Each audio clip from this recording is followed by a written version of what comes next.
Merci beaucoup. Ok. Donc, bienvenue aux adhérents et non-adhérents. Donc, le webinaire est présenté par les associations Zebrix. Donc, pour ceux qui ne connaissent pas, qui ne savent pas, Zebrix, donc, c'est deux associations pour l'instant. Donc, c'est Rennes et Toulouse. Donc, Franck est président de Toulouse et je suis présidente de Rennes.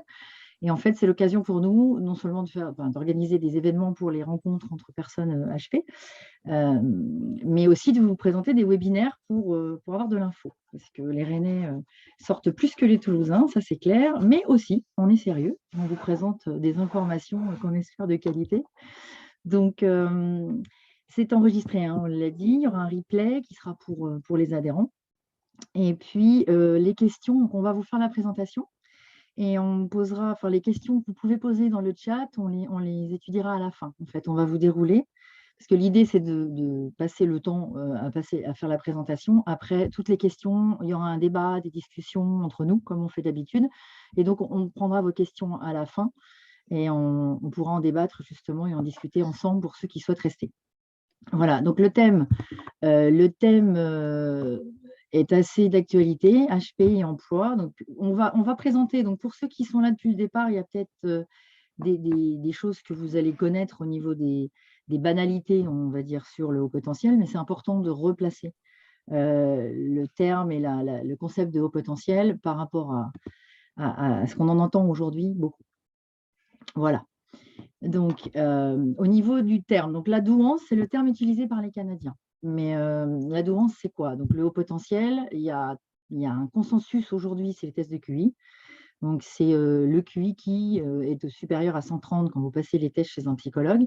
Maintenant, il y a certains qui estiment que quand on a un des 5 critères évalués au-dessus de 130, ça suffit pour déterminer le haut potentiel. Certains pensent que c'est 125. Enfin, bon, ça dépend vraiment des gens. Donc, c'est le seul consensus scientifique, on va dire, qui a été trouvé.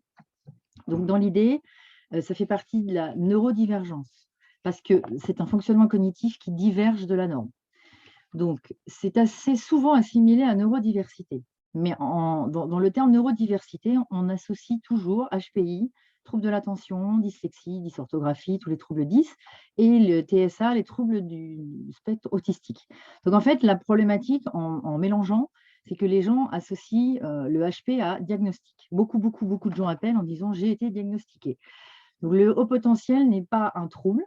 Alors, non pas qu'il ne faut pas penser que le TDA soit un problème vraiment, mais la bonne étiquette, c'est trouble ou non. Donc, ce n'est pas dans le dictionnaire médical, on va dire, ce n'est pas un diagnostic, donc ce n'est pas un handicap, et donc il n'y a pas d'aménagement de poste, parce que ça, on nous le demande quelquefois aussi. C'est simplement un fonctionnement cognitif, alors une digestion cognitive différente, un métabolisme un peu plus rapide, si on peut dire. Nos amis canadiens ont des termes très rigolos pour ça. Donc, il y a peu de modèles reconnus, en fait, scientifiquement. Il y a le modèle de Renzulli, on ne va pas s'étendre, c'est un psychologue américain qui avait déterminé 3 interactions très fortes pour déterminer un haut potentiel, donc un QI supérieur à 130, un très fort engagement, une grande créativité. Et là où c'est intéressant, c'est que l'environnement, la douance peut ne pas se manifester, parce que cela dépend beaucoup de l'environnement. C'est-à-dire qu'un haut potentiel peut ne jamais être vraiment détecté ou interprété tel quel, parce qu'il suffit que l'environnement ne prête pas, ne fasse pas en sorte que le haut potentiel se développe. Ça peut être la motivation qui jamais ne permet de dévoiler le haut potentiel, l'engagement ou la créativité qui peut ne pas être stimulée. Donc voilà, c'est quelque chose qui est important à prendre en compte. Et Gagné, c'est un Canadien également qui avait déterminé que le talent, l'habileté naturelle, qui est exploitée ou non suivant l'environnement, détermine aussi le haut potentiel dans les habiletés naturelles qu'il peut avoir. Donc, dans les noms, on a tous les noms: surdoué, HPI, HP, très haut potentiel intellectuel, très haut quotient intellectuel, zèbre, multipotentiel. Donc, tout ça, c'est la même chose. Il y a beaucoup de gens qui se cachent derrière le nom d'hypersensible, surtout les femmes qui disent « non, non, je ne suis pas HP, je suis hypersensible ». En fait, on ne va pas s'étendre parce que ce n'est pas le but aujourd'hui. Mais souvent, derrière l'hypersensible aussi peut être caché un haut potentiel. La différence, c'est la myéline entre hypersensible Et au potentiel, avec Franck, on a une conviction et qui est très personnelle, c'est que les hauts potentiels ont quand même une intensité qui soit elle est cachée, retrait émotionnel, soit elle est vraiment, elle reste présente toujours, mais l'hypersensibilité pour nous fait partie inhérente des caractéristiques du haut potentiel. Après, tout se discute. C'est un effet de mode, on entend beaucoup ça. En fait, l'idée, c'est juste pour vous expliquer, ça fait 30 ans qu'il y a des études sur le sujet. En France, on est en retard. Elles sont toutes arrivées d'un coup. Donc, ça a fait un gros boom, en fait. Et donc, on parle de ça beaucoup. Donc, en fait, ce n'est pas à la mode. C'est un sujet qui est très important, surtout pour nous, mais qui est en train de ressortir vraiment. Mais l'effet, c'est vraiment le raz-de-marée du fait du retard de la France par rapport aux Canadiens, par exemple, qui en parlent beaucoup plus ouvertement et beaucoup plus simplement. Voilà. Ensuite. Donc, au niveau du constat, on voulait vous apporter une vision assez intéressante. Une étude aux Pays-Bas qui a eu lieu en 2009 montre que le HPI se répartit ainsi en tiers dans l'occupation au niveau de l'emploi. Donc, on a un tiers des HPI qui sont en entreprise ou qui sont salariés, donc qui sont ou cadres ou salariés ou même freelance en entreprise. Donc, certains sont bien, se sentent bien dans leur travail et certains sont en difficulté. On va en parler peu après, donc le HPI en entreprise. Un tiers sont dits heureux d'être indépendants. Donc, ils sont ou artisans ou indépendants ou libéraux. L'étude néerlandaise parle de personnes prospères, des artistes, des politiciens ou des scientifiques.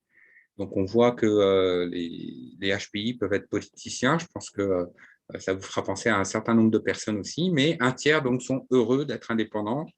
Sous-entendu dans cette étude que donc, quand on est HPI et indépendant, souvent, on est plus heureux dans son emploi. Et le dernier tiers, c'est donc le tiers de personnes qu'on dit privées d'emploi. Alors, on aime bien cette appellation parce qu'on ne dit pas en recherche d'emploi ou chômeur, on dit des personnes privées d'emploi. C'est l'appellation de Yann-Gaël Jaffré. Ça veut dire que pour l'instant, ils n'ont pas trouvé d'emploi ou ils ne peuvent pas se trouver dans un emploi. Donc, cela pose la question de la recherche d'emploi pour les HPI et notamment l'intérêt qu'ont les organismes chargés de l'adéquation recherche d'emploi et offre d'emploi, Pôle emploi, les agences d'intérim. Et on pose donc, nous, la question de savoir est-ce que Pôle emploi et les agences d'intérim sont bien au fait de ce profil cognitif de HPI pour pouvoir améliorer l'adéquation offre et demande. Repérer les signaux forts, il faut que les agences de recrutement donc, soient sensibilisées. Et on va parler, nous, de ces signaux forts durant cette présentation-là pour justement, si vous êtes concerné ou parce que vous êtes à la recherche d'un emploi ou parce que vous êtes à un moment dans le recrutement, vous puissiez avoir connaissance des signaux que vous pouvez retrouver chez les HPI.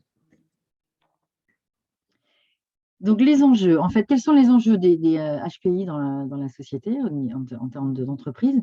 Donc, il y a un enjeu sociétal. En fait, aujourd'hui, quand on parle de normes, tous les outils sont faits pour la norme. Les HP sont un véritable enjeu RH et de performance, de prévention des risques psychosociaux également. D'où l'intérêt que ce soit un sujet qui soit vraiment évoqué en entreprise. Donc, par rapport à la norme, les sociétés ont du mal à sortir un petit peu des schémas un petit peu ancestraux. Et pourtant, le haut potentiel est un sujet qui démarre. C'est reconnu par l'Europe. Il y a un avis du 16, du Comité économique et social européen, dans un avis du 16 janvier 2013, qui s'appelle « Libérer le potentiel des enfants et des jeunes à haute capacité intellectuelle au sein de l'Union européenne ».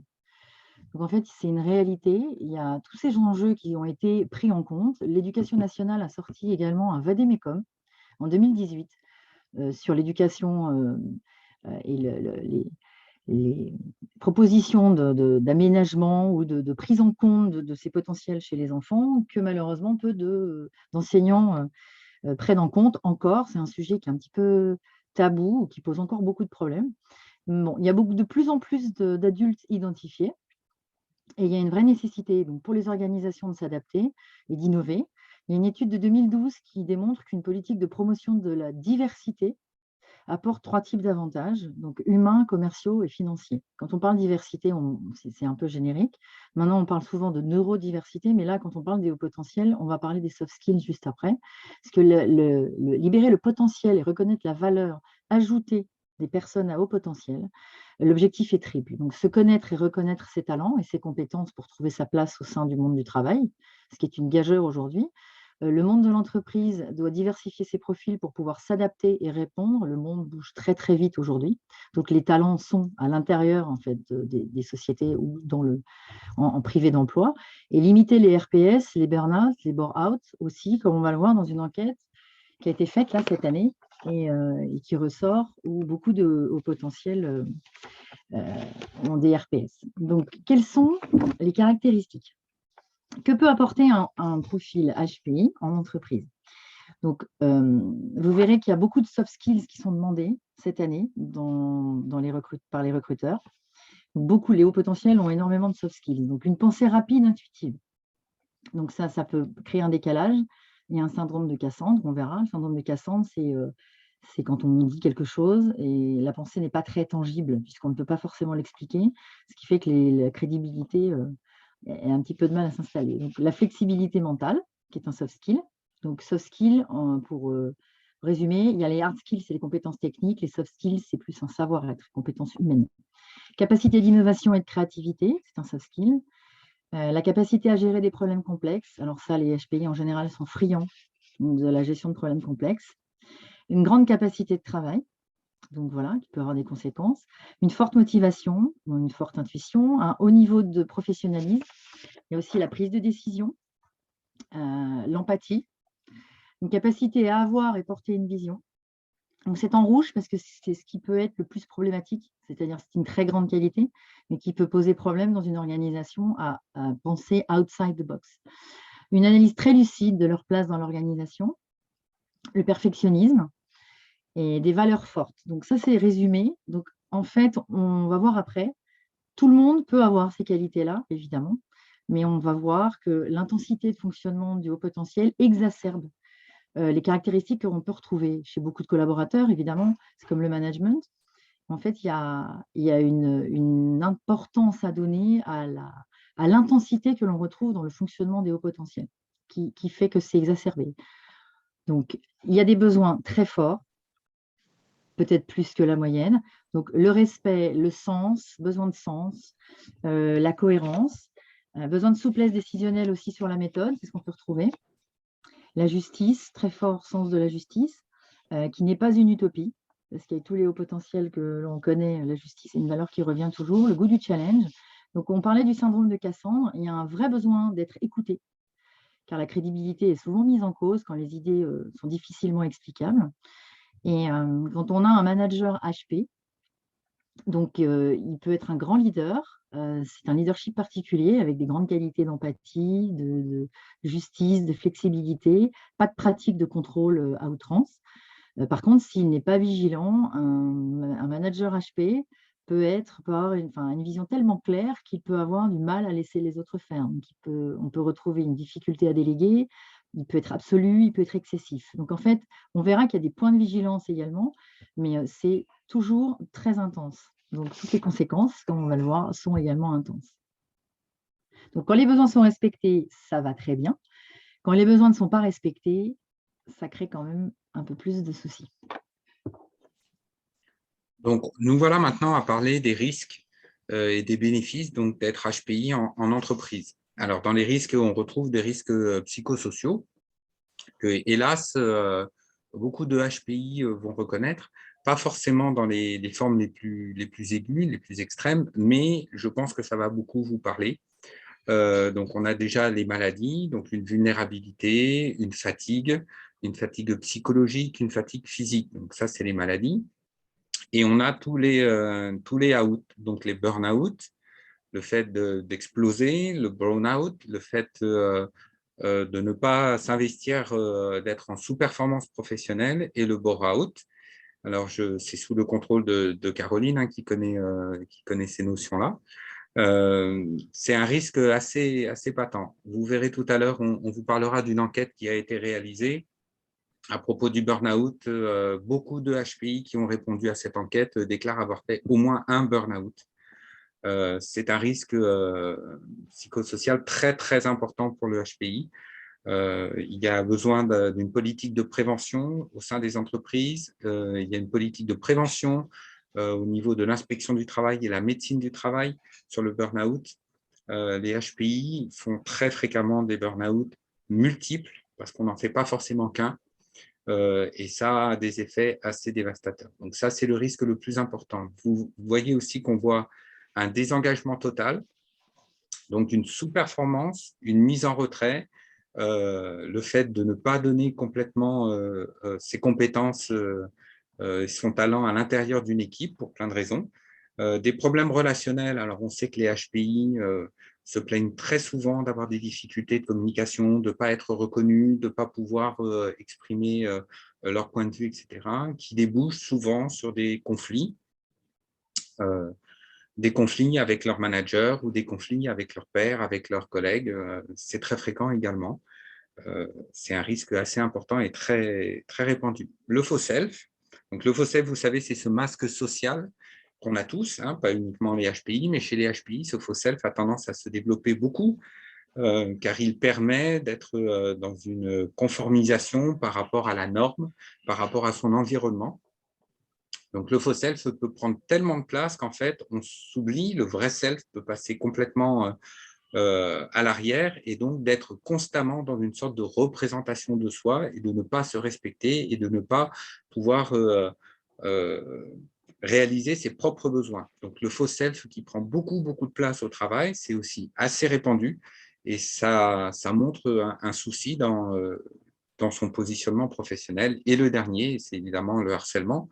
Le harcèlement moral au travail qui est répandu, notamment parce qu'on peut avoir un manager qui est harceleur, un manager qui est toxique dans son management, mais aussi parce que dans sa relation avec les autres travailleurs, les autres employés, on peut avoir un positionnement qui fait qu'il y a du harcèlement, y compris au même niveau. Hein. On peut être harcelé par un collègue avec une personnalité un peu toxique ou avec quelqu'un qui a du mal à se positionner avec un employé HPI. Donc ça, c'est les risques qu'on retrouve au travail. Mais les HPI ont également beaucoup de bénéfices à offrir à l'entreprise. Alors, ça va vous sembler peut-être des évidents, puisqu'on vous a montré les soft skills, mais on voulait les lister au moins pour que ça apparaisse. Donc, les HPI font preuve d'un fort engagement.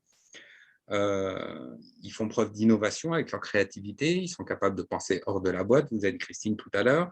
La loyauté, il faut mettre ça en avant. C'est qu'un HPI a une tendance à être loyal, notamment parce qu'il a un fort goût de justice et que la loyauté va avec la justice et son besoin de s'investir dans son entreprise. Donc, il va être loyal, y compris envers un manager, pas toujours très délicat. Donc, sa loyauté est une source de burn-out.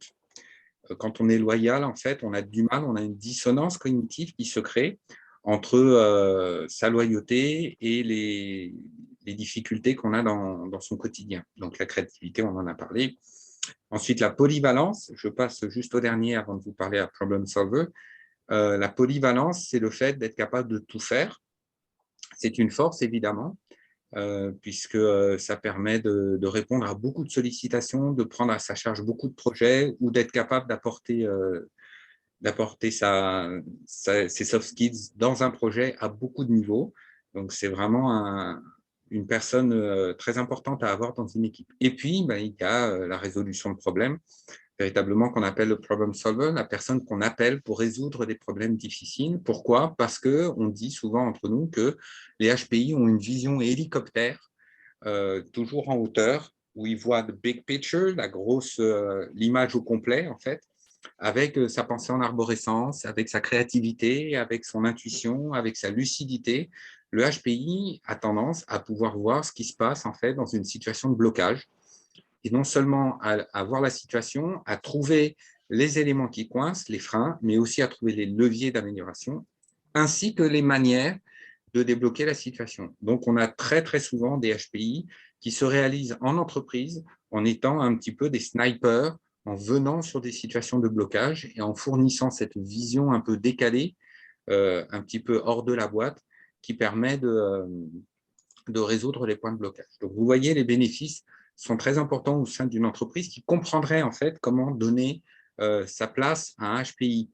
Pour résumer un petit peu les risques et les bénéfices, il faut garder à l'esprit ce qu'on vous a dit tout à l'heure, c'est qu'en fait, un HPI n'est pas une personne qui a des aptitudes particulières, mais elle a des aptitudes très intenses. Et chez le HPI, tout est plus intense, en fait, pour des raisons qu'on a pu vous dire sur la myéline et qu'on a pu expliquer dans un autre webinaire. Tout est plus intense. Donc, un HPI qui va s'investir, il va s'investir de façon très intense, il va être très loyal, il va avoir un fort côté d'innovation. Mais les risques sont aussi beaucoup plus intenses. C'est les mêmes risques pour n'importe quel employé, mais il va s'enfoncer plus durement dans les maladies, il va faire un burn-out beaucoup plus intense parce qu'il y a ce côté de résilience chez le HPI, la capacité à résister aux impacts psychologiques, sa capacité à remonter la pente qui fait que quand il va craquer pour de bon et pour longtemps. Et ça va être difficile à reconstruire. L'écroulement est plus intense et il fait face en fait à des relations avec ses collègues, avec son management qui sont beaucoup plus exacerbées parce que il a autour de lui en fait un environnement qui va être beaucoup plus intense pour lui et qui va provoquer une réaction beaucoup plus intense. Donc, si vous deviez garder à l'esprit vraiment l'idée d'un environnement professionnel pour le HPI, c'est que tout est décuplé, tout est centuplé, tout est beaucoup plus intense autour de lui, les risques et les bénéfices. Et donc, je vais aborder un sujet qui me tient à cœur, les femmes HP. Donc, en fait, pourquoi parler des femmes HP? Parce qu'il y a quand même quelque chose d'assez fort chez les femmes. Alors, à savoir qu'il y a autant de femmes HP que d'hommes. Donc, à savoir que les filles, dès l'enfance, passent sous les radars. Elles sont sociabilisées pour ne pas être remarquées. Donc, en général, les petites filles, elles font en sorte de ne pas être remarquées. Donc, un garçon qui va s'ennuyer va le montrer beaucoup plus, ou il va être beaucoup plus turbulent ou bruyant, ou va plus le montrer. Donc, ça, c'est un aspect très important. C'est-à-dire que les femmes ne sont pas conditionnées dès le départ pour choisir forcément des filières scientifiques, etc. Mais elles vont probablement se rendre compte de leur haut potentiel avec leurs enfants. Et souvent en se disant, ça doit être le père. Donc, il y a une espèce de déni un peu chez la femme qui est beaucoup plus accentué de par le conditionnement de foncer, ne pas n'avoir peur de rien, être audacieux, etc. Une femme sera plus prudente, donc une femme va réfléchir un peu plus avant d'arriver à l'évidence qu'elle est concernée également. Donc les Américains sont très pragmatiques, ils ont plus cette notion-là. Donc en France, on est encore vraiment en retard. Donc en France, non seulement les femmes sont détectées plus tard que les hommes, et les plafonds de verre s'additionnent dans le monde de l'entreprise, en ce qui concerne les femmes. Donc, il y a plusieurs phénomènes avec ce conditionnement. Lorsqu'elles empiètent naturellement encore aujourd'hui sur des domaines traditionnellement réservés à des hommes, donc soit elles servent de faire valoir, ou elles sont mises à l'écart pour les neutraliser. Donc, certaines prennent l'habitude de pécher par excès de discrétion. Du coup, elles n'accèdent pas forcément au poste auquel elles pourraient accéder si elles avaient été des hommes. Donc, elles renoncent à l'épanouissement dans la vie professionnelle et il devient difficile de les repérer. Donc, c'est un gros gâchis. Là où les Américains tirent vraiment parti des apports des femmes HP depuis longtemps, en France, il y a quand même beaucoup ce plafond de verre qui existe pour beaucoup de femmes. HP, puisqu'il y a un côté, vous savez, ce côté qualité soi-disant masculine que les femmes HP peuvent avoir et qui peuvent effectivement faire en sorte qu'elles se sentent décalées, encore plus dans le monde de l'entreprise, dès qu'elles arrivent à des strates où il y a un petit peu plus d'enjeux et de pouvoir. Donc, il y a les aptitudes et les qualités relationnelles des femmes HP, pourtant, réussissent vraiment à franchir les obstacles pour prendre la place qui correspond à leur talent. Et on parle vraiment de talent. Donc, combiné aux aptitudes des hommes, les résultats sont exceptionnels. Donc, en fait, il y a une partie des talents féminins qui ne sont pas optimisés, même pour elles, qui les empêchent de s'épanouir, alors qu'elles sont une ressource de talent inépuisable, combinée aux aptitudes des hommes. Pour les entreprises et même pour elles-mêmes, ça serait tout bénef. Et la charge mentale pour les femmes également, qui est encore une réalité, puisqu'il y a des études qui sont faites chaque année.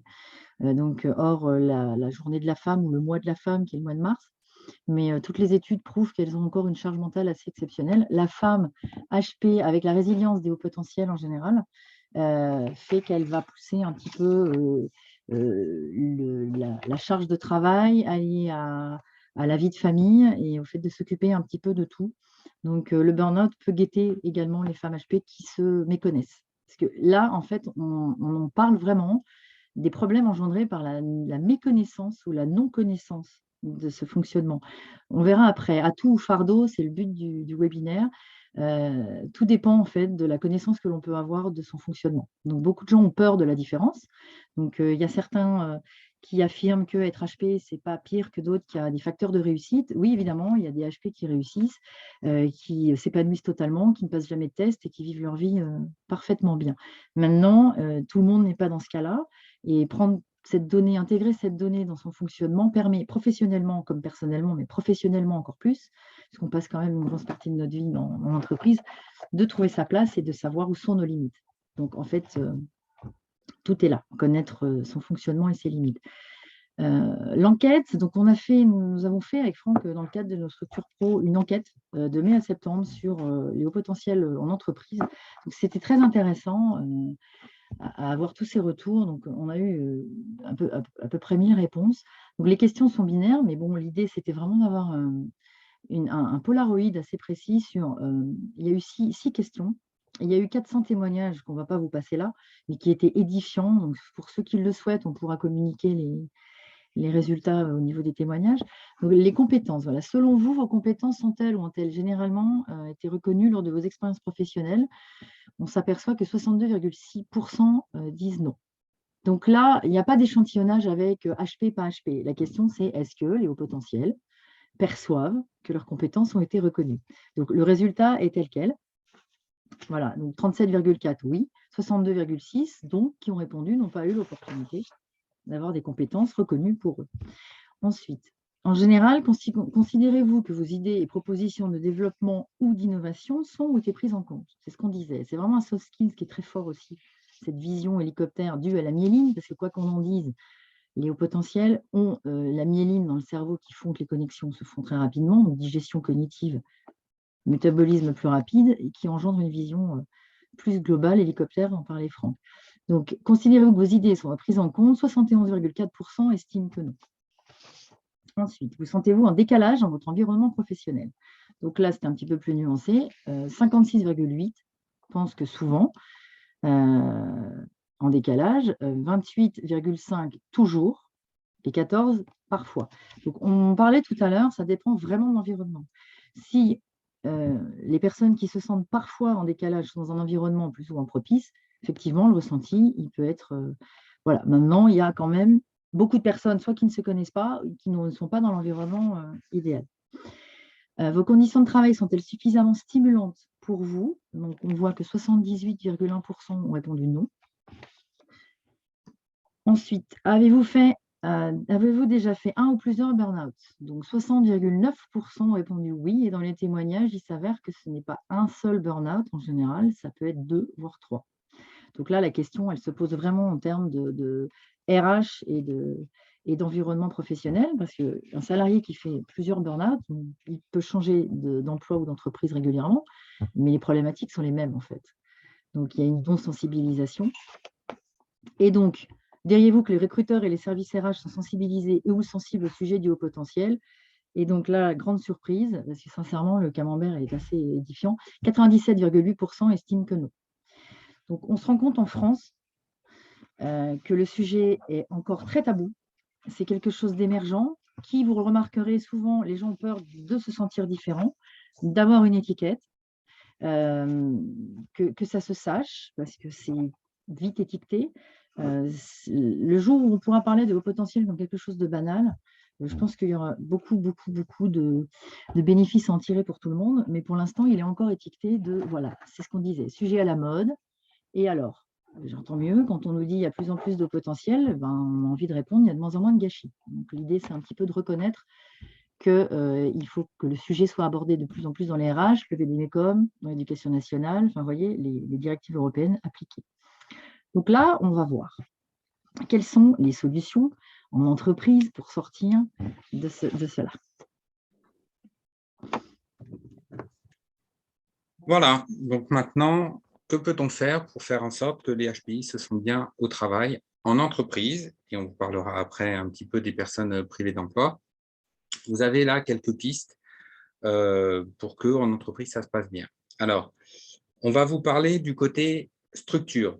Et puis après, on vous parlera du côté des personnes HPI. Mais du côté structure, ce qu'on peut dire au moins aux responsables, aux cadres, aux managers, aux responsables de ressources humaines, c'est qu'il faut apprendre à repérer des signaux forts du HPI lors du processus de recrutement. Non, ça n'est pas une minorité de personnes dont on ne doit pas s'occuper.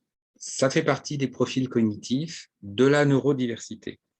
Au même titre qu'on se met maintenant à détecter ce qui est les troubles 10, on se met à avoir des vraies politiques sur les troubles du spectre autistique. Ça n'est pas une maladie ni un trouble, mais c'est un profil cognitif intéressant pour l'entreprise. Et donc, on propose, nous, de repérer les signaux forts lors du processus de recrutement. Quels sont les signaux forts? On en cite quelques-uns. La capacité d'autonomie et le besoin d'autonomie, la créativité, les intérêts multiples pour le travail, c'est-à-dire ne pas être sur une seule fiche de poste unique, avoir une fiche de poste qui est avec des intérêts multiples et des capacités, des compétences, des aptitudes multiples. Ça se teste lors du processus de recrutement. Vérifier des valeurs fortes. Les HPI vont toujours avoir des valeurs fortes, on vous l'a dit tout à l'heure. La loyauté. La loyauté, c'est une valeur qui va être très visible lors d'un entretien. Très visible lors d'un entretien de recrutement ou d'un entretien professionnel.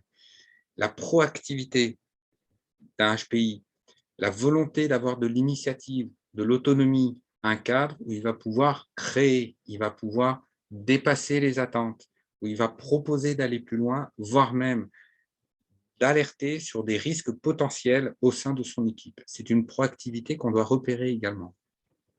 Ensuite, répondre aux besoins de ces profils. On vous a dit qu'il y avait des besoins tout à l'heure.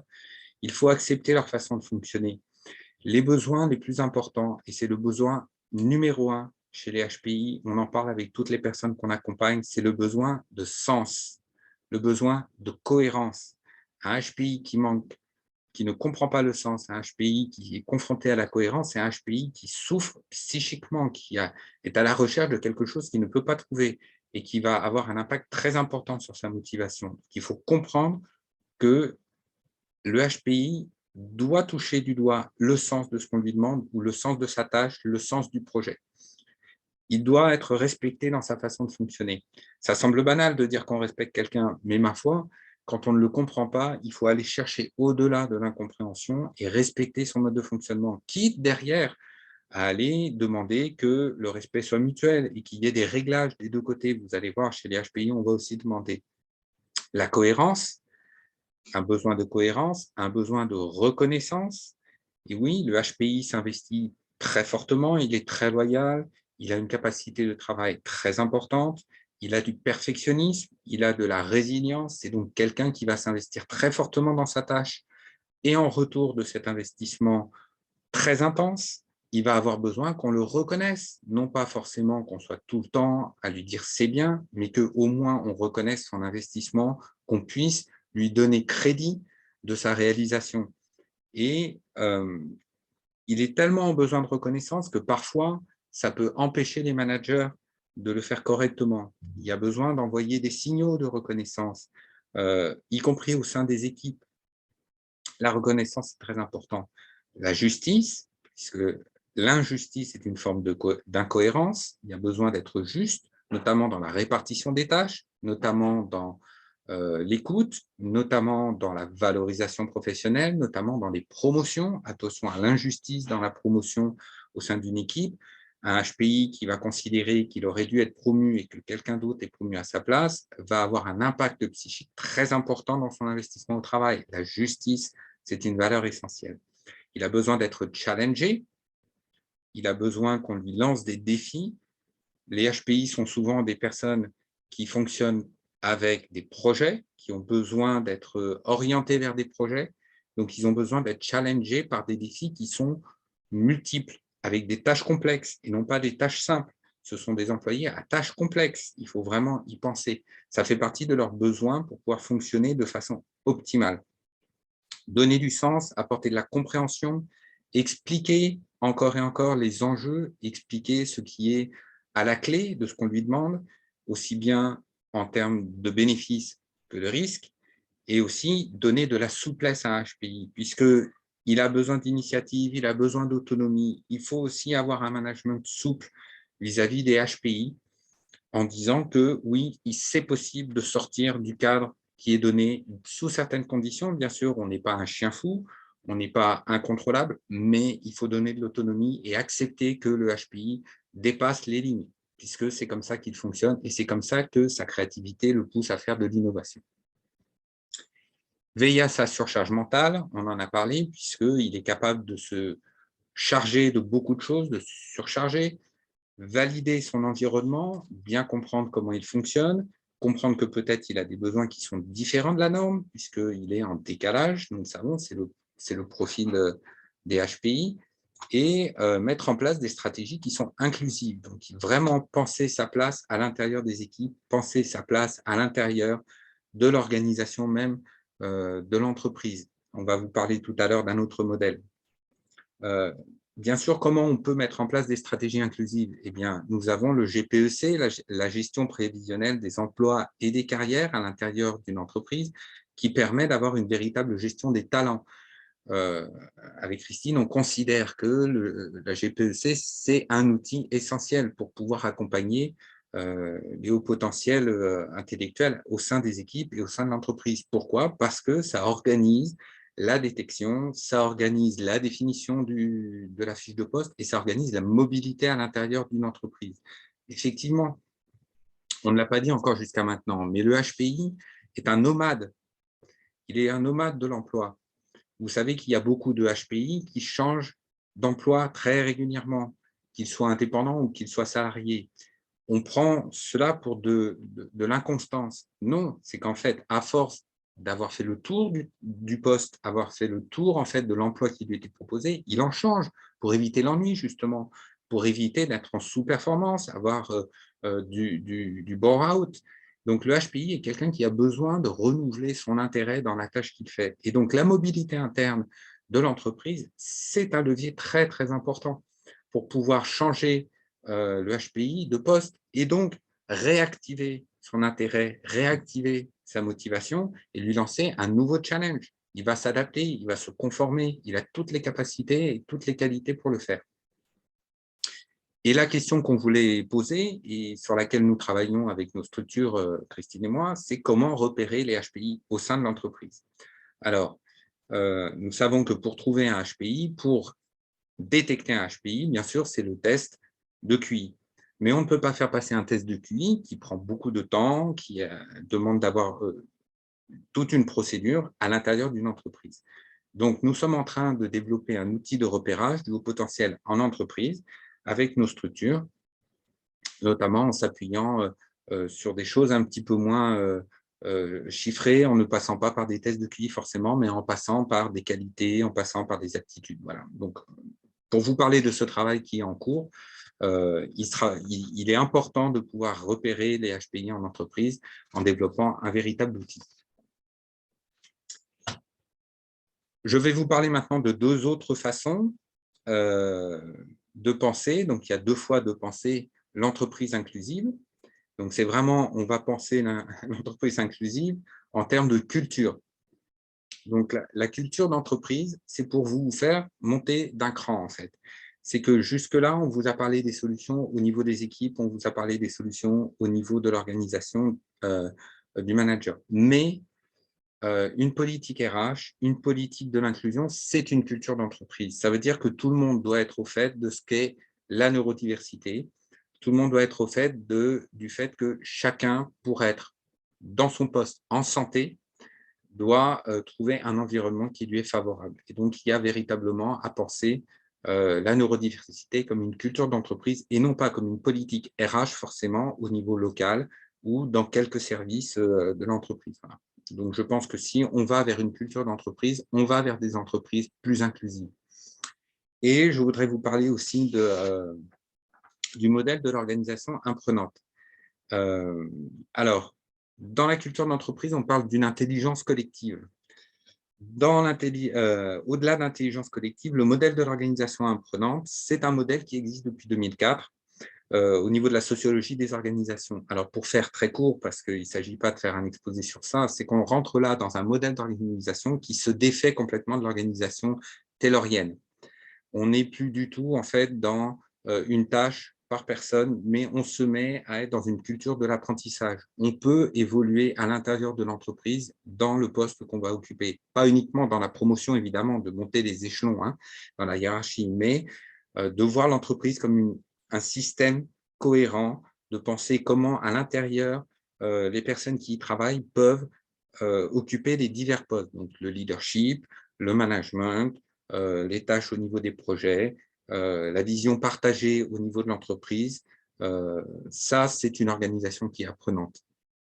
Et vous donnez donc 2 autres concepts sur l'organisation apprenante, juste pour que vous en entendiez parler. Bien sûr, l'autonomisation de chaque cellule de travail. L'autonomisation, ça veut dire qu'on est en fait une cellule à l'intérieur d'un fonctionnement beaucoup plus global, mais en pleine conscience. Et l'apprentissage continu, ça veut dire qu'au-delà d'une formation professionnelle, on est même dans un apprentissage qui est lié au fonctionnement de l'entreprise. Voilà. Donc, on parle vraiment d'un modèle très neuf, qui est au début des années 2000, mais qui peut-être va pouvoir permettre d'atteindre un niveau d'entreprise inclusive un petit peu plus abouti, au moins qu'on puisse en parler et que certains d'entre nous, au niveau de la RH et au niveau du management, on se pose au moins la question de ce modèle d'organisation. Donc maintenant, on va voir les solutions du côté HPI. Et en parlant, tu sais, quand tu parlais de promotion et de justice, c'est un vrai challenge pour l'entreprise, je dirais, avant de passer aux personnes. C'est un vrai challenge parce que quand il y a une capacité de travail ou quand quelqu'un fait un travail en moins de temps, on va dire que ses collègues, c'est la façon de promouvoir ou d'apporter de la reconnaissance de façon juste à quelqu'un qui fait le travail peut-être plus vite qu'un autre pour un poste équivalent. Donc ça aussi, c'est un challenge pour les entreprises dans la prise en compte du fonctionnement HP. Donc il y a pas mal de choses intéressantes. Donc on va aborder maintenant atout ou fardeau, puisque c'était le thème du webinaire.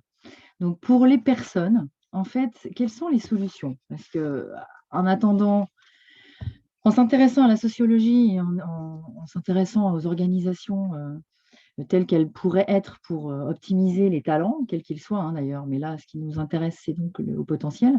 Pour un haut potentiel, quel est l'intérêt? Quelquefois, on nous appelle, on nous dit, est-ce que je dois dire que je suis haut potentiel en entretien d'embauche? Bon, la réponse est évidemment non. Puisque c'est un sujet qui est tellement tabou encore que ça peut questionner. Mais ce n'est pas le fait d'être défini avec le côté HP, c'est plutôt comprendre son fonctionnement, intégrer la donnée au potentiel dans sa façon de fonctionner. Ce qui fait qu'en fait, comprendre et accepter ce mode de fonctionnement va permettre, comme tout à chacun, de prendre conscience de soi, de ses compétences, de ses atouts, de ses besoins, de ses limites. Et les problématiques que rencontrent les HP, c'est donc ce décalage ou cette incompréhension, mais en ayant vraiment une bonne connaissance de soi et en intégrant, en allant au bout de la démarche d'intégrer le fonctionnement HP dans sa compréhension, vous permet en fait de s'affranchir de beaucoup de choses. Donc, un haut potentiel qui ne trouve pas sa place et qui dit « je ne sais pas, je change de boulot tous les 2 ans, je ne sais pas pourquoi, ou j'en ai marre, j'aimerais trouver quelque chose qui me plaise ». L'idée, c'est d'intégrer ça. De quoi j'ai besoin? Si on prend conscience qu'on est un problème solver, on va chercher un poste et on va se présenter tel quel. Avec je suis un problème solver, j'aime résoudre des problèmes complexes, j'aime avoir de la polyvalence. Donc, s'affranchir des croyances limitantes et vraiment prendre conscience de soi, identifier ses émotions aussi beaucoup, parce qu'il y a des managers, à des postes même très importants, qui se bloquent, parce qu'on parle de conditionnement, mais les émotions sont genrées. Donc, il y a des émotions interdites suivant le genre, suivant l'éducation, suivant les drivers, on parle de ça en coaching, mais suivant ce qui a construit. Donc, identifier ces émotions, c'est très, très important parce que ça amène aussi à prendre conscience en termes de communication des enjeux que cela amène. C'est-à-dire, là, vous avez une petite image de curseur, mais quelque part, quand vous dites ou quand quelqu'un dit à son collègue qui lui dit « mais c'est génial ce que tu as fait » et que la personne lui dit « ah bon, tu trouves? Mais pourtant c'est facile ou pourtant c'est nul ». Parce que les curseurs ne sont pas les mêmes chez les hauts potentiels ou même ne sont pas les mêmes chez toute personne, puisque chacun a sa vision du monde. Mais c'est quelque chose d'assez courant qui revient régulièrement chez les potentiels. Mais pourtant, on me dit que c'est bien, je trouve ça nul. Mais en fait, c'est insultant quelque part. La personne qui n'a pas forcément les capacités va se sentir insultée. Donc, quel que soit le niveau hiérarchique dans l'entreprise, se rendre compte de son fonctionnement permet d'améliorer aussi sa communication par rapport à ça, à être un petit peu moins peut-être soit abrupt, soit maladroit involontairement, mais prendre conscience de sa valeur n'étant pas de la prétention, en fait, c'est plus, OK, je fais attention à ma communication. Donc, il y a des points de vigilance chez les hauts potentiels, parce que c'est pas, les entreprises ne comprennent pas les hauts potentiels. Les hauts potentiels ont aussi, alors je dis hauts potentiels, c'est le nom que je lui donne toujours. Maintenant, vous dites multipotentiel, zèbre, hein, chacun donne le nom qui lui plaît, il n'y a pas de souci. Hein, mais en fait, c'est vraiment apporter ce point de vigilance dans la communication avec son entourage. Quand on se connaît mieux, on est plus à même de poser ses limites dans les relations toxiques. Donc, un manager qui abuse, par exemple, de sa capacité de travail, se poser ses limites, c'est ce que vous pourriez faire avec n'importe qui, en fait. Mais professionnellement, ça permet aussi de poser beaucoup plus les choses par rapport à l'injustice subie ou non, parce que les burn-out, ça peut être aussi une capacité de travail, ça peut être une injustice vécue, etc. Donc, la communication est très importante hein, dans les positions de communication avec son entourage professionnel. Et s'imposer ou poser les choses telles qu'elles sont. Savoir se présenter quand on recherche un emploi ou changer de poste, mais savoir se présenter, savoir présenter ce dont on a besoin, ce que l'on a à apporter, l'environnement idéal pour optimiser. C'est un partenariat. Donc, c'est souvent la problématique. On a envie de dire à l'employeur potentiel ce qu'il a envie d'entendre. L'idée, c'est vraiment de présenter ses caractéristiques sans se vanter. Mais je veux dire, c'est vraiment dire je suis capable de faire ça, j'ai beaucoup d'idées, je suis proactif, j'ai besoin d'une certaine autonomie, je suis très loyal. Donc, en fait, bien se connaître permet de dire ce dont on a besoin. Donc ça, quand on a grandi en décalage, quand on a grandi dans un environnement qui n'a pas été forcément stimulant, peuvent se développer ce qu'on entend beaucoup, syndrome de l'imposteur, donc ce sentiment d'illégitimité, cette facilité à faire les choses ou à l'école d'avoir des résultats assez faciles, peut dévaloriser aussi la valeur de ce que l'on fait dans une société où il faut souffrir pour avoir du résultat et avoir la récompense. Donc, dans l'idée, il peut y avoir des choses qui font pâtir dans le milieu professionnel. Donc, manque de confiance, manque d'estime de soi, qu'on peut retrouver souvent, syndrome de l'imposteur, de crédibilité. Je ne vais pas dire comment je suis arrivé au résultat parce qu'on va me prendre pour un fou. Donc, il y a beaucoup de choses qui peuvent effectivement créer problème. Donc, lisser toutes ces problématiques en se connaissant bien et en faisant un point permet de mieux se positionner dans un entretien et donc de trouver sa place et d'être moins, non pas un constant ou instable, mais de savoir exactement l'environnement, voilà, idéal. Donc, certains disent non, je ne veux pas. Apparemment, il faut être indépendant et dans l'entrepreneuriat pour être heureux. Non, pas du tout. Un haut potentiel peut très très bien s'épanouir en étant salarié s'il trouve le bon poste. Maintenant, si l'entrepreneuriat est la seule solution, effectivement, mais la décision est à prendre en ayant toutes les données du puzzle. Donc, intégrer la donnée au potentiel dans son parcours professionnel est vital pour avoir toutes les données du puzzle et pouvoir reconstituer une pièce qui, comme on dit souvent en ce moment, permet d'être alignée, mais en n'ayant aucune zone d'ombre dans son fonctionnement, ça permet de trouver vraiment la place idéale. Donc, atout ou fardeau, si on ne se connaît pas, ça peut être un fardeau, effectivement. Si on intègre cette donnée et qu'on se connaît bien, qu'on accepte ses failles et ses forces, parce que c'est dur de reconnaître ses forces. Il y en a certains qui ont du mal à reconnaître leurs failles, mais c'est plus souvent un problème d'estime quand il y a une problématique de « je suis le dénominateur commun de tout mon parcours, donc c'est forcément moi le problème ». C'est s'affranchir de toutes ces croyances pour que ça devienne un atout. Parce qu'être au potentiel, évidemment, beaucoup d'études prouvent qu'il y a plus de capacités, donc plus de facilité à réussir, sauf quand vous n'avez pas l'environnement favorable ou que c'est une donnée qui est restée sous le tapis ou qui a été rejetée. Donc voilà, dans l'idée, ça peut être un fardeau, mais en fait, il y a vraiment toutes les solutions pour que ça devienne un atout en faisant face à tout ça. Ne pas le clamer non plus, parce que c'est quelque chose, oui, on n'a pas à avoir honte d'être potentiel, mais de présenter ses caractéristiques comme n'importe qui, hein, mais le haut potentiel souffre plus du décalage par rapport à une norme que quelqu'un qui est dans la norme. Donc, forcément, beaucoup de gens ont peur d'être différents, mais c'est une différence invisible et on peut très bien la vivre, en fait, lorsqu'on se connaît bien. Voilà. Et on va terminer là-dessus, du coup. Et on va passer aux questions. Donc, on a quand même voilà, pris 1 heure. J'espère que ça a été. Et il y a 2 questions. Eric, où on peut trouver quelles émotions il faut savoir cacher ou pas? Ah, cours de communication pour les HP. Oui, bien sûr, Eric. Il n'y a pas d'émotion à cacher, en fait. Il y a pas, moi, je dirais qu'il n'y a pas d'émotion à cacher parce que les émotions, en fait, sont une réaction à un stimuli extérieur et qui sont un repère très sain par rapport à un vécu. Donc, il faut justement essayer d'analyser l'émotion plutôt que de la cacher, parce que ça, la société décide qu'on doit cacher ses émotions. Maintenant, piquer une colère noire devant son patron, oui, la communication, c'est plus travailler sur comment je me positionne, pourquoi je réagis aussi violemment, ou comment repositionner. Comment repositionner, en fait? C'est-à-dire que quand quelqu'un vous dit quelque chose qui ne vous plaît pas ou qui vous pose problème, c'est d'analyser pourquoi. Juste, vous avez cette réaction-là, mais les émotions ne sont pas à cacher, en fait. C'est ça le problème. C'est qu'il faut juste les dire, ne serait-ce que je me sens comme ça. Et il y a des personnes qui ont du mal à trouver ne serait-ce que le vocabulaire de l'émotion tellement elles les ont cachées. D'où se réapproprier le vocabulaire des émotions. Maintenant, les cours de communication pour HP, oui, ça existe. Ça existe, Eric.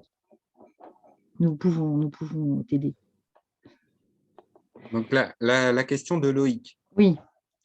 Donc, Loïc qui pose la question de la surperformance. Alors, surperformant par rapport à quoi ou par rapport à qui? Évidemment, c'est toujours la question qu'il faut se poser. Et surtout, le mot-clé dans la question de Loïc, c'est choisir.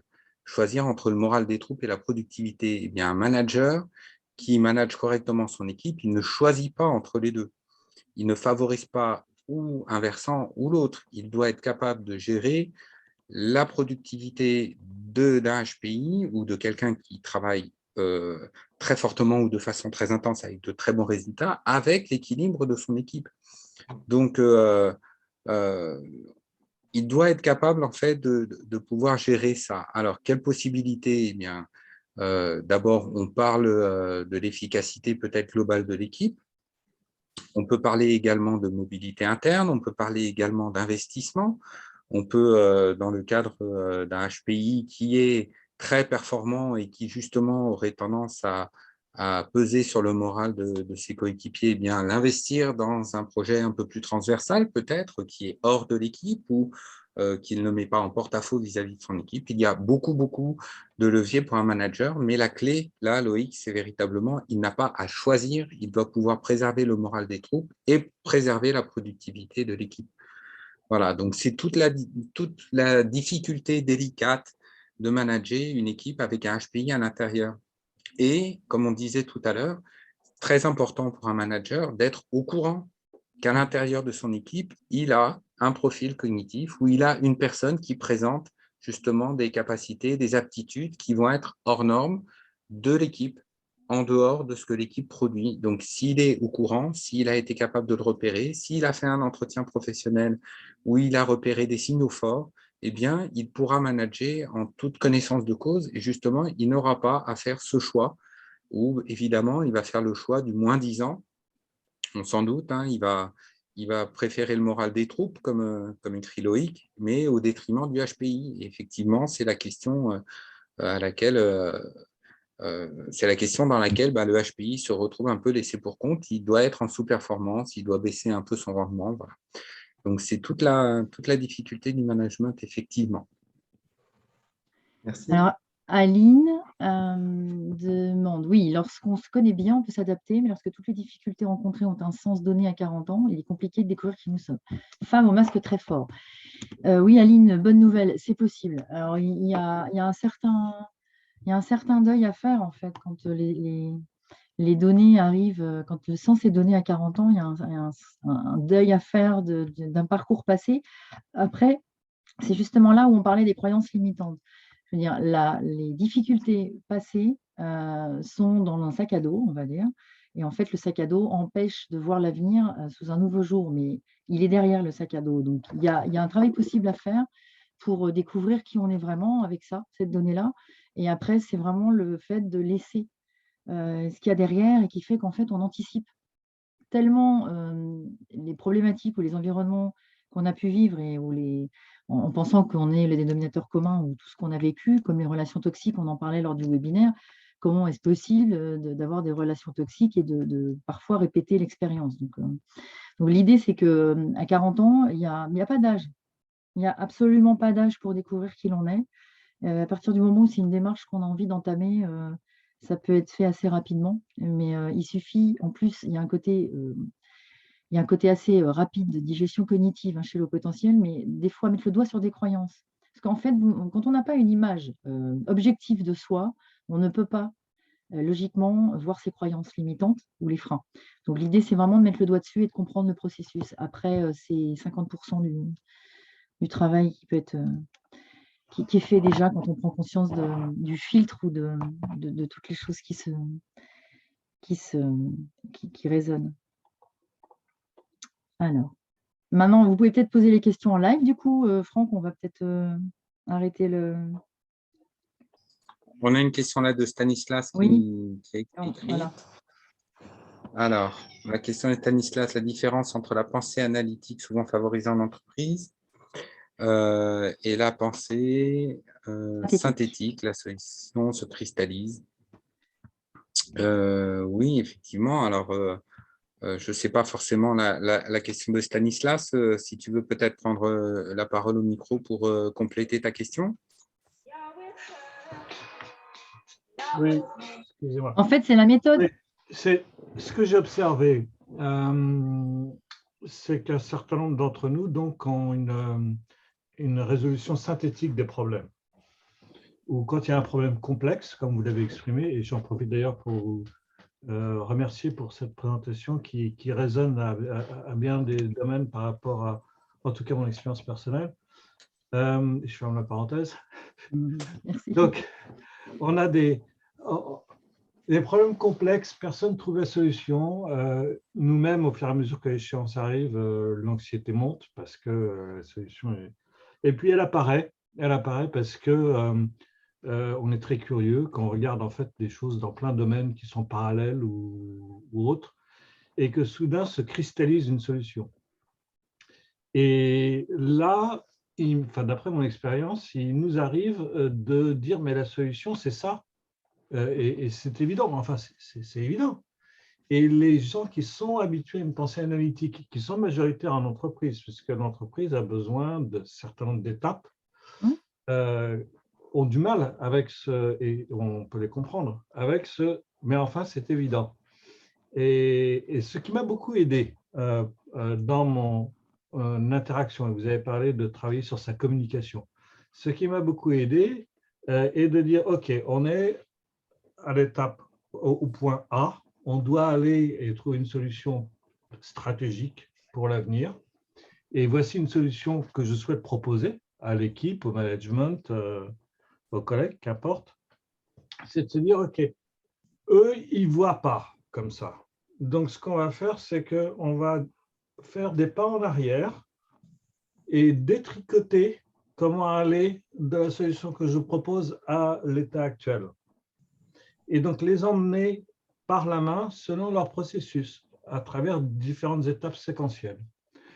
Parce que ce qui nous apparaît, nous, comme évident, comme cristallisation, comme une image, vous avez parlé de vision tout à l'heure, et c'est très vrai, c'est une vraie image qui se cristallise dans l'esprit. Et je préfère cristallisation à intuition, parce qu'intuition, ça paraît un truc magique de grand-mère, et je ne suis pas très fan de les HPI ou de l'intuition. Par contre, la capacité de cristalliser une solution à partir d'éléments disparates, à partir d'inconnus, à partir d'une projection dans le futur, oui, ça, j'ai pu l'observer. Aline, non, c'est bon? Oui, en fait, je rejoins complètement, alors je ne sais pas qui parlait, je suis désolée, sur l'idée de cristallisation, la rapidité. Moi, je suis travailleur social, donc en fait, on travaille avec de l'humain et donc il y a des questions qui sont amenées sur l'observation de l'être qu'on accompagne, le bénéficiaire, hein. Et ma tendance est de voir très rapidement, au premier coup d'œil, hein, les traits spécifiques de la personne. Le problème, c'est que quand j'amène ça en réunion d'équipe, hein, c'est très mal vécu parce qu'en fait, personne n'a vu ce que moi ce que j'ai constaté. Et ça va être 2, 3 mois plus tard, les personnes vont commencer à dire ce que j'avais dit en tout début d'accueil. Et c'est hyper vexant et hyper, comment dire, frustrant de se retrouver dans ces situations et de leur, je ne fais même pas parce que je n'aime pas faire ça, mais leur dire, rappelez-vous, je vous en avais déjà parlé. Et c'est insupportable en fait. Moi, je quitte le social, donc voilà, je disais que moi, j'ai découvert il y a 1 an que j'étais HPI. Donc, ça a remis plein de choses en question sur le parcours professionnel, entre autres, de comprendre certaines choses et, et de me rendre compte que tous les CDD que je faisais, c'était parce qu'en fait, je m'ennuyais. Mais c'est aussi parce que je rencontrais des personnes qui ne voulaient pas entendre ce que je voulais dire, en fait, à chaque fois. C'est-à-dire que dès que j'ouvrais la bouche, il y avait des oppositions immédiates, hein. Et que ce soit de la direction ou les collègues. Et c'est hyper compliqué de se positionner dans ces cas-là, en fait. Même ayant aujourd'hui connaissance de la situation, si les collègues n'ont pas conscience de ce que c'est qu'un HPI, en fait, ils ne vont pas accepter ce qui est amené, en fait. Alors, en dehors de la conscience du HPI, tu vois, par exemple, Stanislas, tu dis, c'est évident, mais en fait, quand il y a des gens qui ne veulent pas entendre que quelquefois les solutions sont amenées, l'environnement idéal, évidemment, c'est j'ai la solution, c'est évident, ok, explique, parce qu'ils ne savent pas d'où ça vient, mais ils ont confiance. Donc, le côté crédibilité, le côté être écouté, c'est rare, mais en fait, il y a des environnements qui peuvent permettre ça. Il y a des environnements où ils sont plus aptes à accepter cette pensée. Alors, on ne dit pas intuitive, donc je ne sais pas, cristalline, mais le côté cristallisé fait que ça arrive d'un coup et quand les gens vous connaissent mieux, ils disent, ah ok, ça passe pas pour une lubie, mais comme ça marche, l'intérêt c'est de pouvoir prouver. Si on peut prouver que la solution qui paraît évidente et qu'ils ne comprennent pas marche, ils s'intéressent peut-être, s'ils sont ouverts d'esprit, c'est toujours pareil. Après, ils vont aller chercher savoir pourquoi la solution, elle a marché une fois. Si elle a marché 2 fois, on va aller écouter la personne. Maintenant, le côté vol d'idées ou le côté, ça c'est très flagrant hein, chez les HP, on ne vous écoute pas. Alors, il y a une explication. Ça va peut-être vous paraître bizarre, mais en fait, quand vous parlez et que vous dites quelque chose en réunion, une solution, et vous n'êtes même pas entendu, il y a un décalage en fait. C'est une question d'espace-temps. C'est-à-dire, vous dites quelque chose à des personnes qui ne sont pas du tout à même de pouvoir intégrer ce que vous dites, parce qu'ils n'en sont pas encore là. C'est-à-dire, vous avez une solution à la lettre allez, N ou P, et eux, ils en sont encore à D. Donc, quand vous arrivez, ils en sont à D, ils cherchent une solution et vous dites P, en gros, ce n'est pas du tout dans le même timing. C'est un petit peu comme ça qu'il faut le voir. Donc, ils n'entendent même pas. Ils ne sont même pas à même de pouvoir entendre. Donc, c'est très frustrant, surtout qu'il y a rarement un tel l'avait dit avant, parce qu'ils ne s'en rappellent pas. En fait, ils ne sont pas aptes à entendre. Donc, ce n'est pas un manque de capacité, c'est que ce n'est pas du tout le même espace-temps. Ils ne sont pas capables d'intégrer que vous ayez pu avoir une idée aussi loin, en fait. Et c'est ce qui se passe souvent, d'où la frustration de « mais je l'avais dit ». Et si on dit « je l'avais dit », on passe pour le caliméro de oh, « ça va ». Vous voyez, souvent. Ou qu'est-ce qu'il raconte. Donc, l'environnement est très important pour savoir que vous pouvez être vous. C'est-à-dire, j'ai une idée, d'où elle vient. Regardez entre haut potentiel, on dit j'ai une idée, d'où elle vient, j'en sais rien. Ça choque personne, en fait. Parce qu'elle arrive, on le sait, elle est stockée là, elle n'est pas conscientisée. Toutes les infos engrangées ne sont pas conscientisées. L'image qu'on aime donner, c'est le robot à pharmacie. C'est-à-dire, l'info, elle arrive d'en haut, elle descend du 5e étage, elle tombe, et pouf, vous avez la solution. Donc, l'idée, c'est d'en avoir conscience, de ne pas se penser fou, mais de s'entourer au maximum. Et c'est pour ça qu'il y a plein de gens qui partent aussi, Mais c'est possible, hein, il y a des personnes salariées qui, une fois qu'elles ont compris leur fonctionnement, disent: «Je ne veux pas créer ma entreprise, je n'ai pas envie, moi j'ai envie de sécurité», et ben, en fait, arrivent à trouver des postes parce qu'elles savent que ce fonctionnement-là, c'est: «Je vais vous trouver des solutions, ne me demandez pas comment». Et en fait, il y a des sociétés qui ont envie de gens proactifs, autonomes, qui n'ont pas après, c'est la compréhension. Voilà, c'est une équipe qui peut avoir confiance aussi, hein. Moi, j'ai été salariée, j'avais une équipe, je disais un truc, on fonce.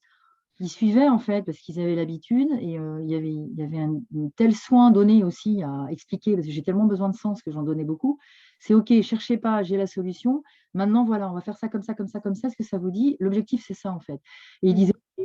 Et en fait, ils se laissaient porter parce que je donnais du sens à chaque, et c'est un petit peu ça. Je pense que donner du sens, même sans avoir tous les tenants et les aboutissants, on arrive quand même à faire passer quelques idées quand les gens vous font confiance en disant: «OK, là où on ira, de toute façon, on a confiance».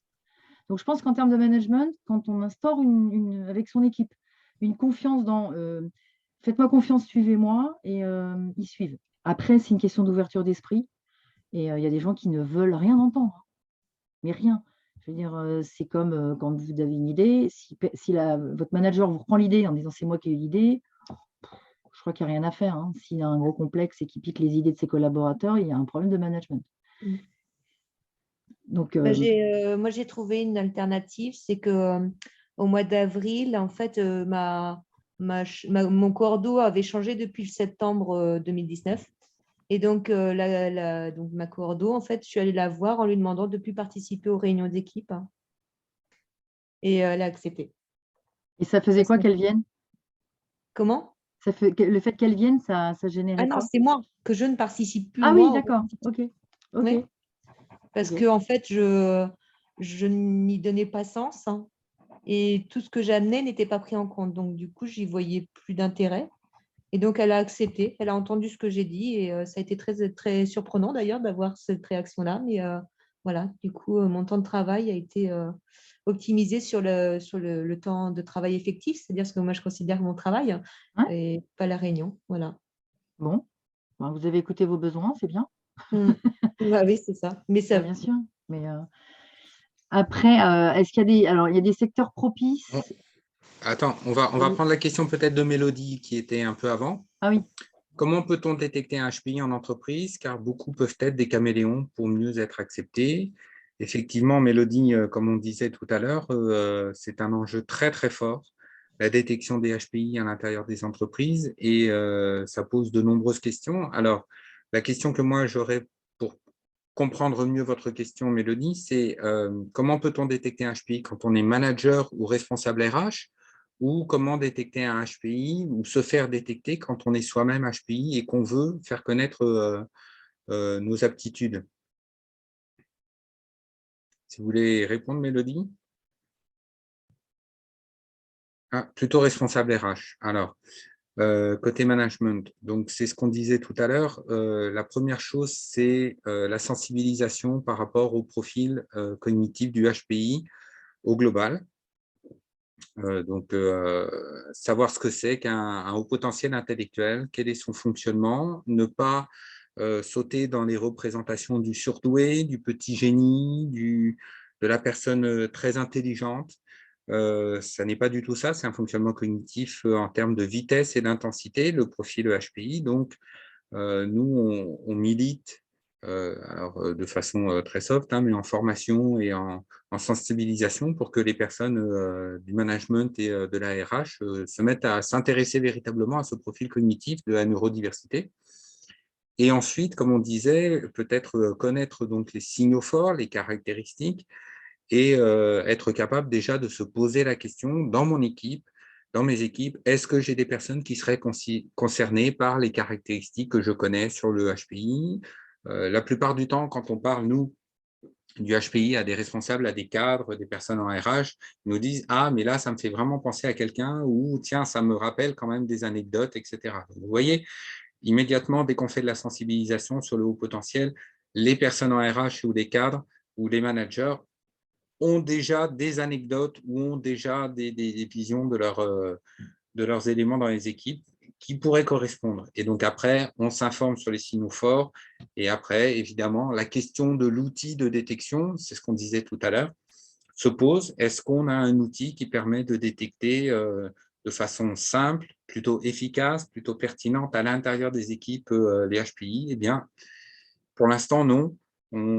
Alors peut-être qu'il existe au sein des entreprises, peut-être que chaque entreprise, notamment les grands groupes, les très grands groupes, on pense à Airbus, on pense à Thales, on pense des multinationales, peut-être ont leurs outils, mais pour l'instant, on n'a pas de signaux. Moi, je suis allé à Airbus, au niveau de la RH, je sais que pour l'instant, il n'y a pas d'outils, malgré le fait qu'il y ait déjà c'est ce que pas mal j'allais de dire, ouais. HPI qui soient sortis du bois à Airbus, hein.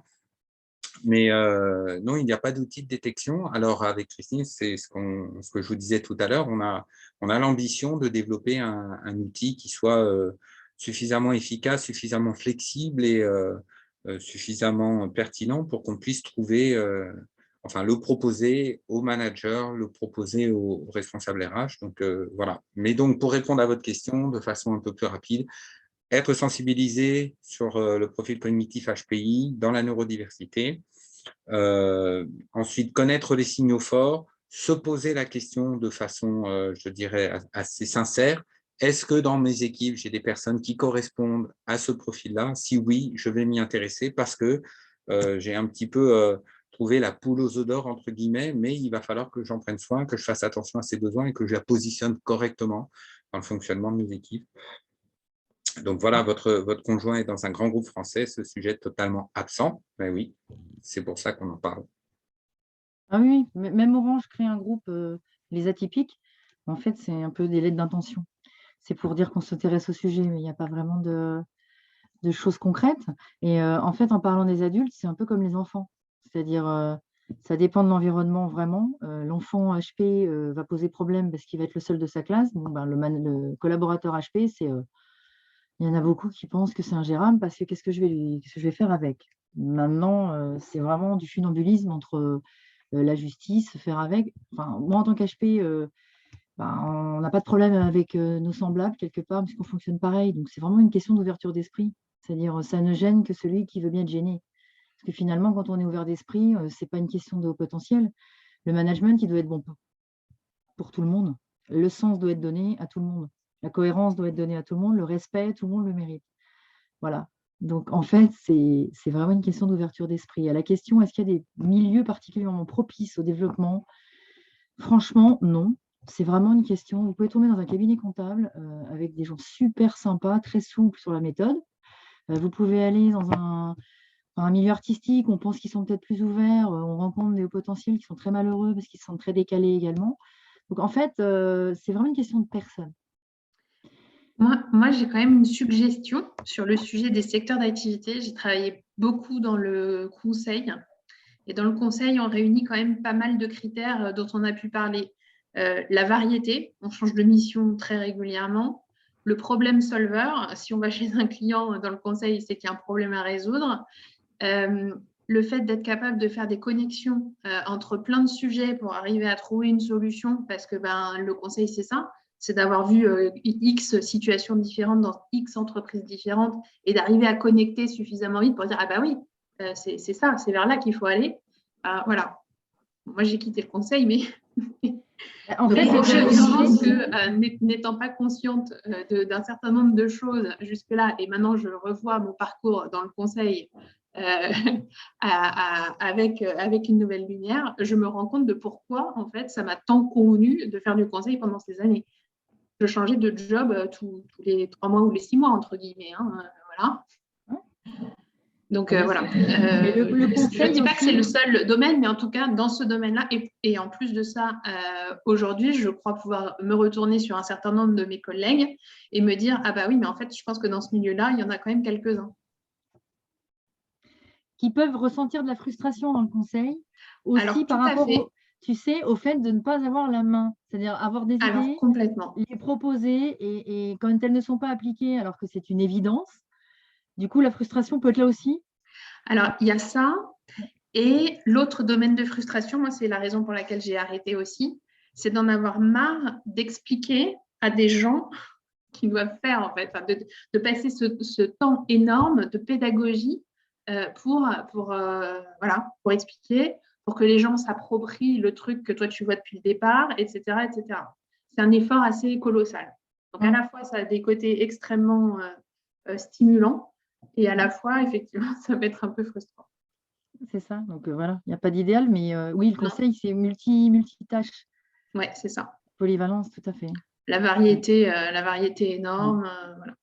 Les problèmes complexes, le lien, la possibilité de faire du lien très rapidement et d'apporter des solutions. Après, derrière, s'ils n'en font rien, c'est ça, mais c'est bien. Oui, bien sûr. Oui. Bah, ils n'en font pas toujours rien. Hein. Des fois, ils en font quelque chose. Mais... Oui, bien sûr. Bien sûr. Mais, donc là, on a la remarque de Johan qu'on s'était faite aussi, Christine, sur la surexploitation des HPI qui sont repérés. Alors oui, la poule aux œufs d'or, et parfois, on en abuse. Donc, tu veux en dire un mot parce que je sais qu'on a débattu de ce sujet-là. En fait, alors, il y a les cas des startups, quelquefois, où les hauts potentiels sont pressés comme des citrons jusqu'à ne plus en pouvoir. Maintenant, oui, il y a ce cas-là, mais c'est une question de management malsain, je dirais, de profiter des compétences et des talents et de la capacité de travail plus, et de voler des idées, etc.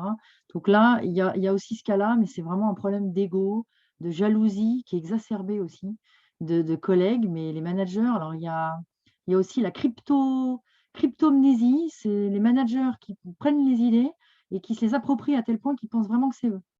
Donc ça, c'est très sympa. Donc, sans compter les idées qui sont, comme Aline le disait en réunion, reprises 6 mois après au compte du manager, d'où l'importance de savoir que ce n'est pas un bon environnement ou de poser ses limites. C'est-à-dire savoir poser vraiment se sentir surexploité, c'est qu'il y a déjà une prise de conscience. C'est de poser les limites du travail donné par rapport à la rémunération, par rapport à ce côté exploitation. Donc, c'est vraiment bien se connaître pour savoir quelles sont nos limites et quelles sont les choses qu'on peut accepter, quelles sont les valeurs qui sont bafouées, qu'est-ce qu'on est plus prêt à accepter et qu'est-ce qu'il est temps de dire si la personne n'écoute pas. Oui. Et au niveau des limites aussi, être très conscient du niveau de reconnaissance qu'on attend par rapport à son travail. C'est-à-dire, alors ça, on pose la question de l'estime de soi sur ça, c'est-à-dire la valeur qu'on se donne à soi-même, la valorisation de son investissement, de son travail, de ses résultats. Si on fait un travail sur ça, à l'intérieur de soi, qu'on est capable d'avoir une conscience de ce que vaut ce qu'on est en train de faire, on est capable de savoir quel est le niveau de reconnaissance qu'on va réclamer en échange de ce qu'on produit. Alors, ça n'est pas évident, évidemment, ça ne se fait pas tout seul. Souvent, il faut être accompagné ou au moins, il faut avoir un temps pour y réfléchir. Mais pour éviter d'être surexploité, évidemment, il faut avoir conscience de la reconnaissance qu'on attend en face. Donc non, je ne travaillerai pas 12 heures par jour, ou non, je ne ferai pas 45 heures dans la semaine parce que j'en suis capable, forcément, ou non, je ne serai pas seul ou à porter ce projet-là en ayant la responsabilité pour toute l'équipe, ou alors, enfin, j'ai la reconnaissance qui va correspondre à l'idée que je me fais de la valeur de cet investissement-là. Donc, c'est un problème de management aussi, mais on a souvent des managers qui sont très malsains ou qui profitent. Et donc là, pour pouvoir résister à ça, c'est un travail sur soi, encore une fois, être conscient en fait de ce risque-là et de pouvoir donner la valeur à son travail. Après, tout simplement. Pour rebondir sur mon commentaire, je pense qu'aussi on peut ça peut être un atout, en tout cas moi c'est comme ça que je le vis aussi, c'est-à-dire, et alors, bon, oui, c'est surexploité, mais en même temps, si ça me nourrit à côté et si ça me permet justement de pouvoir exploiter cette liberté de terrain, de pouvoir innover, apporter des choses, un petit peu aller toucher mes valeurs, c'est trouver un équilibre aussi entre se laisser un peu surexploiter, mais ce qui permet en même temps de pouvoir laisser libre cours à son innovation, sa créativité. C'est pas toujours évident à trouver, mais... Non, mais complètement. Mais là, après, c'est chacun. Enfin, voilà, il faut que les limites soient bonnes, c'est-à-dire que ce ne soit pas dicté par un oubli de soi, une abnégation totale à outrance. Voilà, si la part être nourri fait supporter sans problème une côté surexploitation conscient, oui, je pense que c'est vraiment vivable. Après, c'est quand ça devient invivable, quand c'est de l'abus, quand c'est même, enfin, quand ce n'est pas respecté. aussi. Parce que l'exploitation, elle existe partout. Donc l'idée, c'est est-ce que j'accepte d'être exploité ou pas? Si j'y trouve mon compte, il n'y a pas de souci. Il faut toujours se respecter, en fait. Tout à fait. On s'expose aussi à un conflit de loyauté à un moment, hein.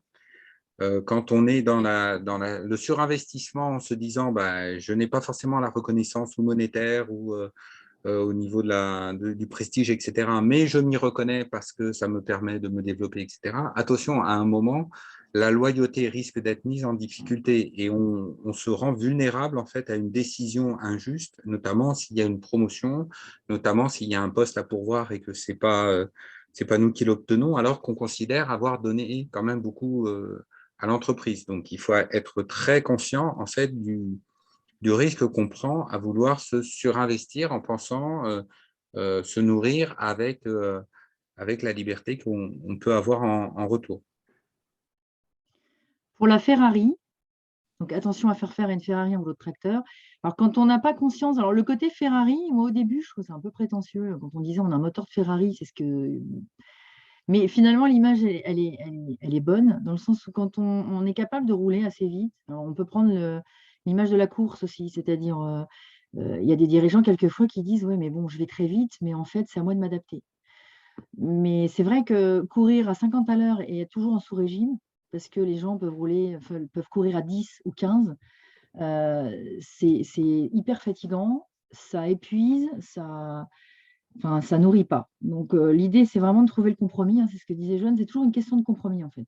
Dans mon fonctionnement, est-ce que je cours à 50 ou je suis une Ferrari, je fais un boulot de tracteur, mais je pense que je ne suis pas une Ferrari. Donc, c'est à moi de m'adapter. On m'a fait comprendre toute ma vie que c'est à moi de m'adapter. L'idée de prendre conscience que je suis une Ferrari, ça permet aussi de dire, bon, je veux bien faire un boulot de tracteur, mais ça ne va pas le faire.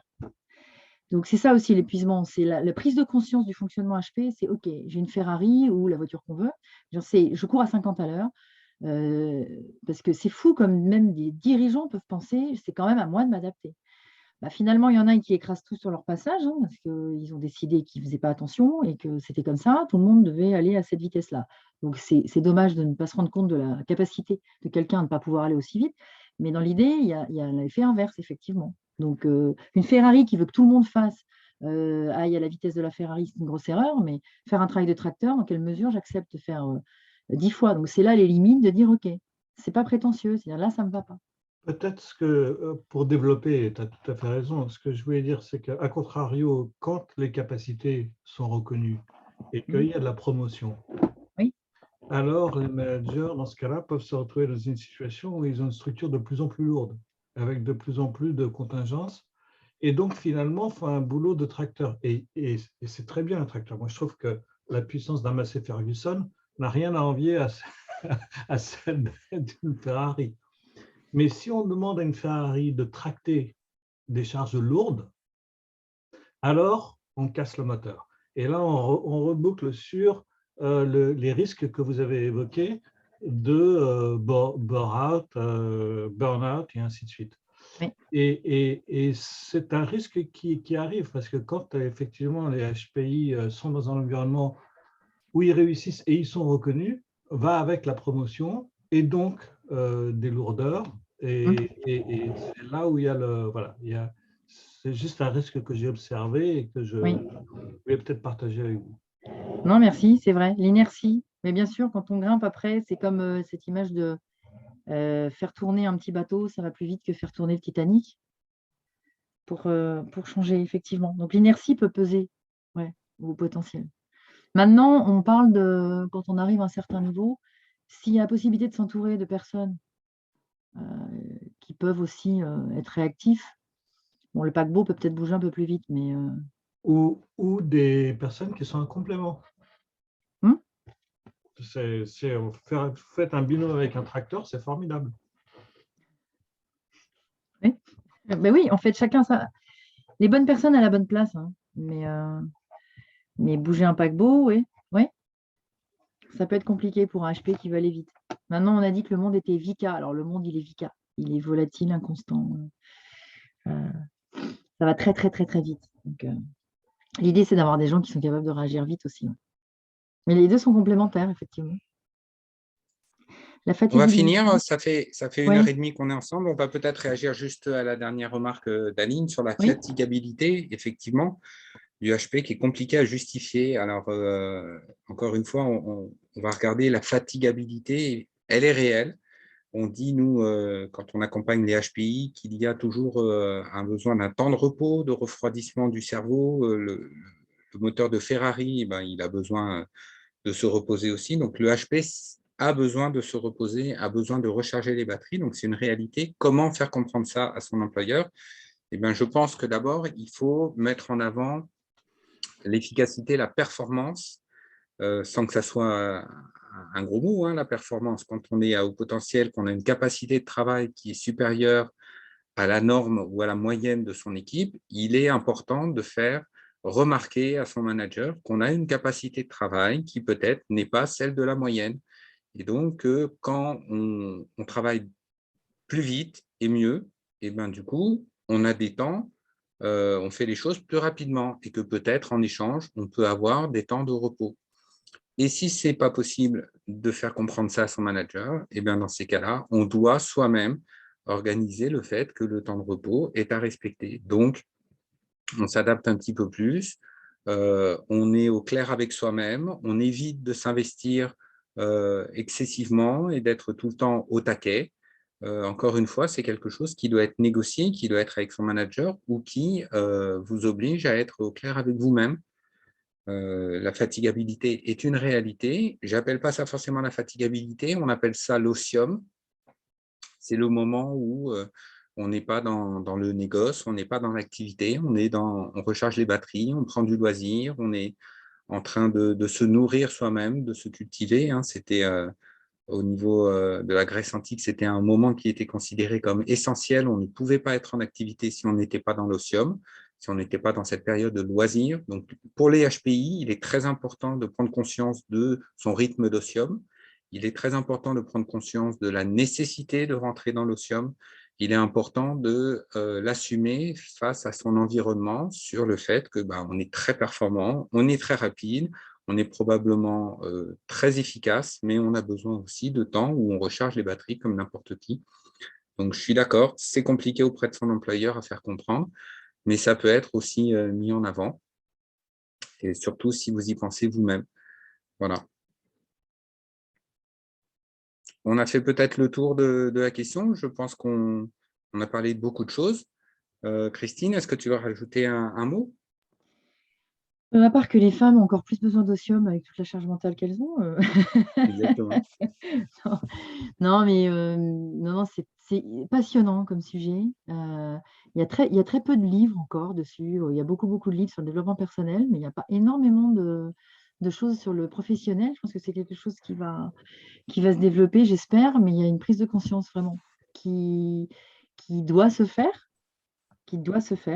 La sensibilisation, nous, on y croit, parce que c'est un sujet qui mérite. Il y a tellement de gens concernés, il y a tellement de gâchis, il y a tellement de talents, il y a tellement de gens qui méritent de se connaître pour pouvoir s'épanouir, que c'est un sujet passionnant. Donc, on On pourra. n'a pas beaucoup de livres à vous proposer, en fait. On a réfléchi à une bibliographie, mais c'est vrai qu'à part des études très sociologiques, plutôt universitaires, il n'y a pas beaucoup de livres de vulgarisation. Par contre, on voulait vous proposer un livre qui nous semble accessible, qui est le livre de Sandrine Rampon, Toujours brillant. Je crois que tu l'as à portée de main. Parfois ingérable, je crois. Exactement, parfois ingérable et toujours brillant. Donc, c'est un livre très accessible qui fait le tour de l'implication du haut potentiel intellectuel au travail, du côté employé, du côté manager. On l'a trouvé très intéressant avec des témoignages, avec des mises en relation un peu humoristiques, notamment est-ce que vous êtes plutôt Dark Vador ou plutôt Harry Potter dans votre façon de fonctionner au travail. Voilà. Donc, Sandrine Rampon, c'est la référence qu'on voulait vous donner ce soir. Et l'étude, si vous voulez, l'enquête là qui a été faite, parce qu'il y a des témoignages qui sont super intéressants, qui retranscrivent un peu tous ces ressentis là et ces besoins de se connaître.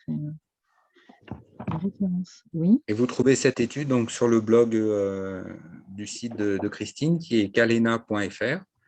Vous retrouverez cette étude avec les témoignages. Je mets la référence de. Sandrine Rampon. Donc, on va vous remercier pour votre présence. Oui, le livre de Cécile Bosse. Donc, on va vous remercier pour votre présence à ce webinaire. On espère vous avoir apporté des informations, de l'éclairage sur ce sujet qui prend de l'importance et a raison. Il est très important de pouvoir lever ce sujet au sein des entreprises, au sein des organisations, au sein des structures de retour à l'emploi, au sein des structures d'intérim, au niveau de la RH, au niveau du management. Donc, vous voyez que c'est un sujet qui va toucher toutes les strates, tous les sujets pour l'emploi, le recrutement, les demandeurs d'emploi, les employés, les indépendants. Voilà. Merci à tous. Merci beaucoup d'être là. C'est toujours un plaisir. Et puis, on demande en général, c'est le sujet qui était ressorti, parce qu'on avait fait un petit sondage auprès des adhérents. Et il y avait pas mal de sujets. Eric avait proposé psychosomatique, il y avait le sommeil aussi, il y avait plein de sujets. Et en fait, c'est celui-ci qui est ressorti en premier. Donc, on en aura d'autres à vous proposer suivant ce qui vous intéresse aussi, parce que le sujet du potentiel est passionnant. Voilà, super. Merci beaucoup. Merci à vous.